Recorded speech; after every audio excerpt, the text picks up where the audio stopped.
Let's jump right in. Welcome to this explainer, where we're going to undertake a really fascinating journey into the absolute heart of Tajikistan's legislative power. Today, we're dissecting Chapter 3 of the Constitution, going article by article to get a crystal clear picture of the supreme legislative body, the Majlisi. So, whether you're a student of constitutional law or you're just curious about the nuts and bolts of how government actually functions, you are definitely in the right place. Here is our roadmap for breaking down Articles 48 through 63 today. We'll cover the structure of the Majlisi, deputies and immunity, sessions and organization, powers of the chambers, the actual lawmaking process, and finally, dissolution of parliament. All right, let's kick things off with Section 1, the structure of the Majlisi, which covers Articles 48 to 50. Now, what's really interesting here is how the constitutional text anchors the Majlisi as the absolute supreme representative and legislative body. And it's split into two very distinct chambers. You have the Majlisi Milli, which is the National Assembly, and the Majlisi Namoyandagan, the Assembly of Representatives. It's essentially a two-part legislative brain. So, what's the timeline look like for these chambers? Well, 5 years. That is the magic number. The constitutional term limit for both of these chambers is exactly 5 years.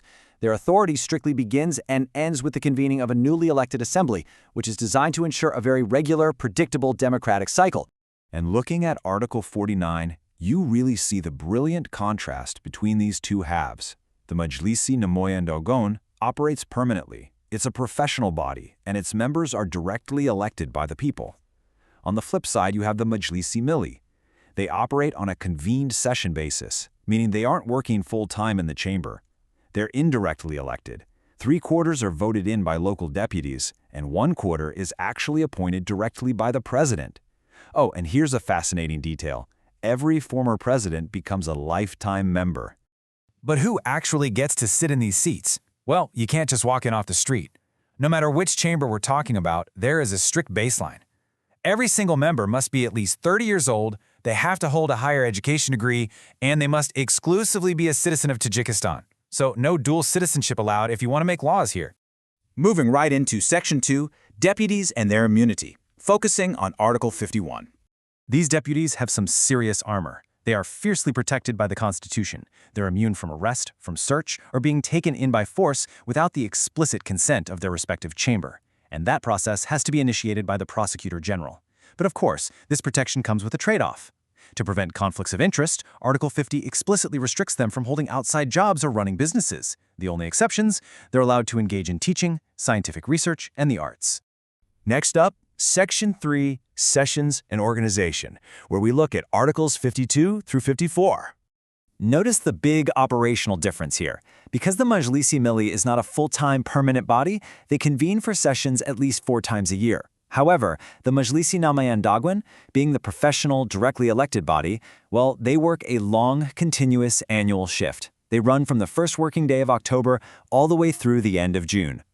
But to actually hold a valid session, to make sure decisions aren't just being pushed through by a tiny fraction of representatives, the Constitution demands a strict quorum. According to Article 54, a staggering 2/3 of the total members absolutely must be present for the session to even take place.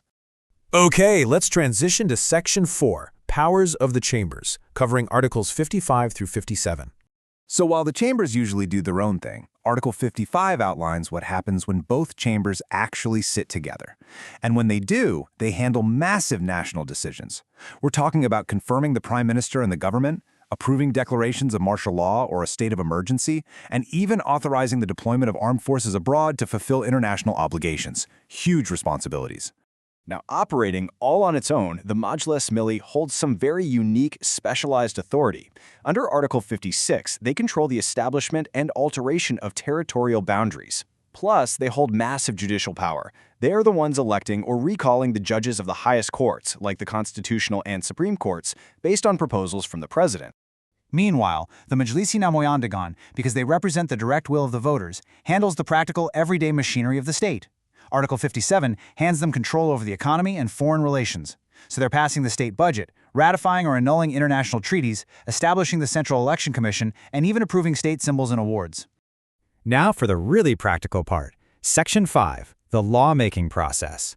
spanning Articles 58 to 62. How does a bill actually become a law?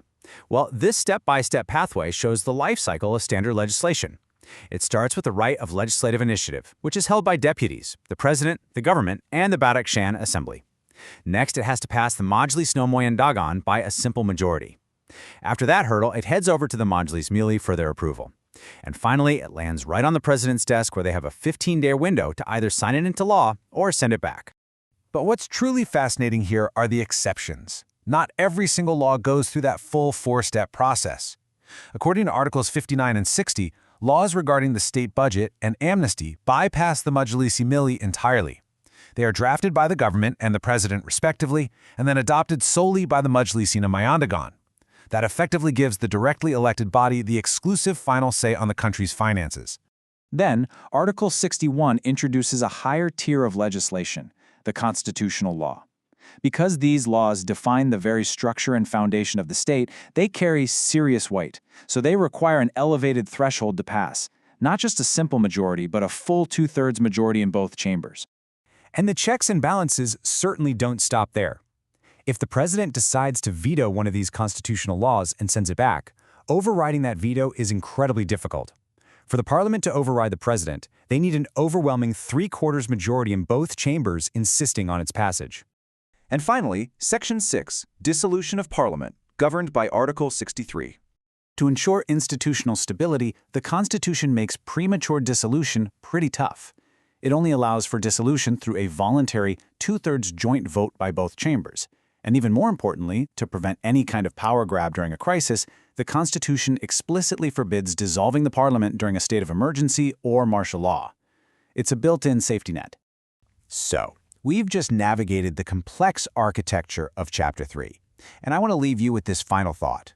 How does understanding this precise legal machinery actually empower citizens to participate more effectively in their own governance?